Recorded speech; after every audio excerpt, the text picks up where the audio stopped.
1836 was a wonderful time to live in Kirtland, Ohio, a wonderful time to be a Latter-day Saint. The Lord's Temple had finally been completed. The church was growing, and along with all the accompanying spiritual blessings, the saints were seeking to etch out a better way of life. Homes were built, businesses established. As a result, demand for land and merchandise increased. Prices skyrocketed. There was profit to be made. Money was scarce, particularly for new converts who were arriving in droves due to the church's zealous missionary efforts, usually without much more than the clothes on their backs. Good afternoon, brethren. Midas Waters. Brigham Young, this here's Lyman Johnson. Morning. I didn't reckon on meeting so many apostles my first day in Kirtland. Here in Kirtland, you can hardly take a step without meeting an apostle or two. Over there is Orson Hyde. You brethren know where a family of new converts might inquire about a new parcel of land? As a matter of fact, Lyman, aren't you and your brother planning on selling off a parcel? We are indeed. Reasonable, too. $500.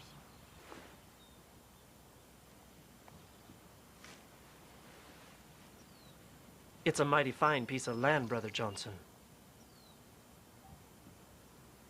But $500?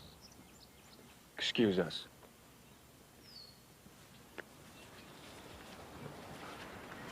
That's awful high. Only trying to better my own situation, Brigham. Nothing wrong with that.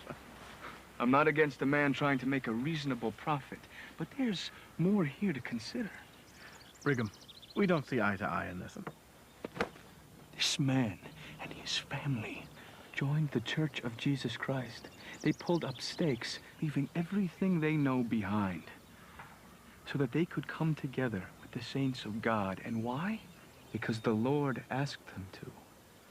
And then, when these folks finally arrive, they find there's not a dream under heaven that they can afford to stay. And this, because the Lord's very servants want to better their situations. Whose kingdom are you trying to build? The Lord's or Lyman Johnson's?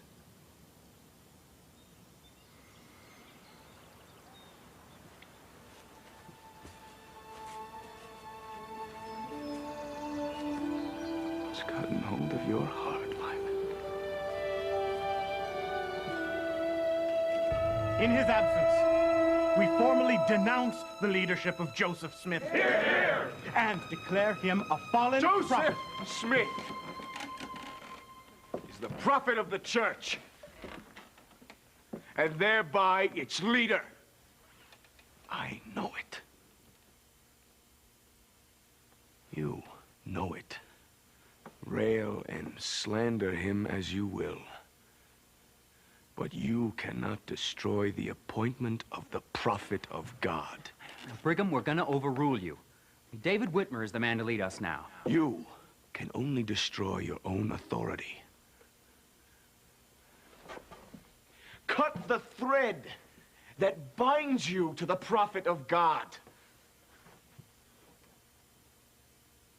And sink yourselves to hell.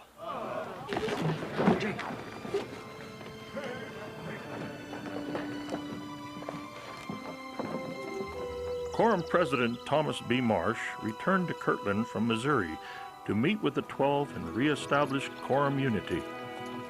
Parley, what brings you out this direction? Well, I'm actually on my way to Missouri. Well, how are things? And the 12? Heber has gone on a mission to England. How's that? Joseph approached him in the temple and called him right then and there. How could he do that? It is the quorum's responsibility to spread the gospel abroad, not Joseph's. Orson Hyde also. What? Orson overheard the ordination. He asked if he could be called as well. I specifically instructed the 12 not to leave for England until I could organize their missions. Just over one. Seeking the Lord's counsel, Thomas met with Joseph. Brother Marsh, thank you for coming. Take care of these for me, please. Excuse us. Thank you so much for coming. Certainly. Please, have a seat. Thank The result is section 112 of the Doctrine and Covenants. Verily, I say unto you, there have been some few things in thine heart with which I, the Lord, was not well pleased. Exalt not yourselves. Rebel not against my servant Joseph. For verily I say unto you, I am with him, and my hand shall be over him. And the keys which I have given unto him shall not be taken from him.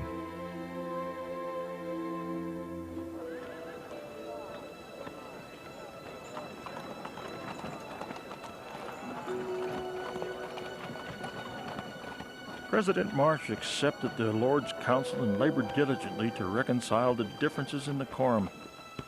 Still, he struggled with his own pride and hardened his heart. Well, good afternoon, President Marsh. Hello, Valette. I felt it my calling to come and tell you that your husband Heber will meet with no success in England.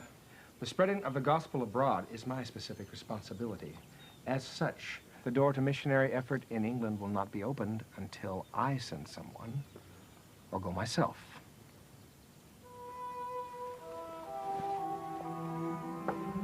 Pride led President Marsh to apostasy.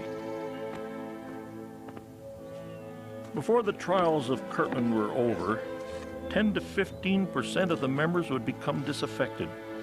In later years, 8 members of the Quorum of the 12 would leave the church, including Thomas B. Marsh and Lyman Johnson.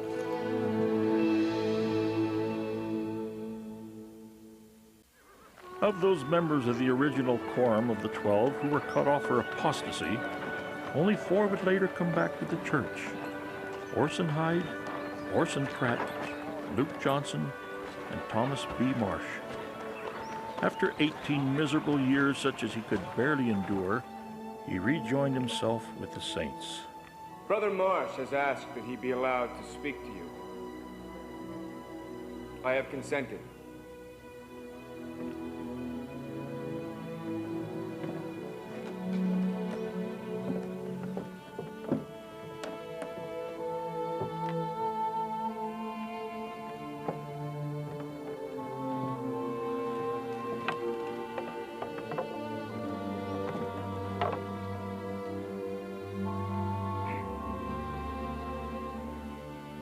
If there should be any among this people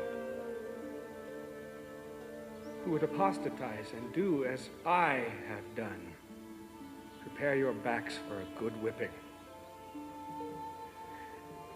How is it that a man such as I, who understood so much of the revelations of God, should fall away? I have come to the conclusion that I lost the Spirit of the Lord from my heart. I became jealous of the prophet and overlooked everything that was right. Looking for the evil, the devil began to lead me. It was easy for the carnal mind to rise up, which is anger, jealousy, and wrath. I thank God that I am back here with the prospect, notwithstanding my advanced age, of seeing the kingdom of God.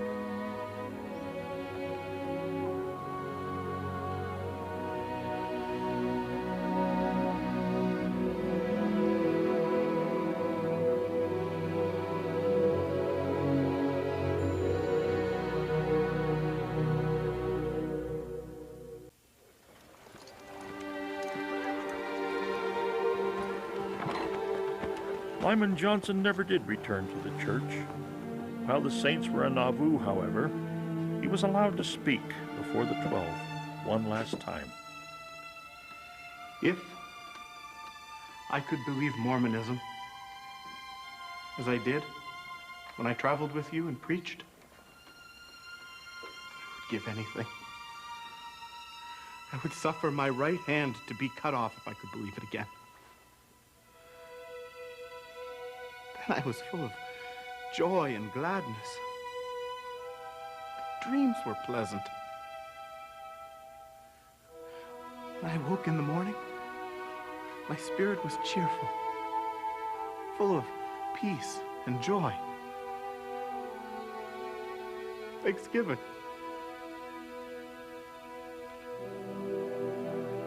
Now there's darkness, pain, sorrow, misery in the extreme. I have never since seen a happy moment.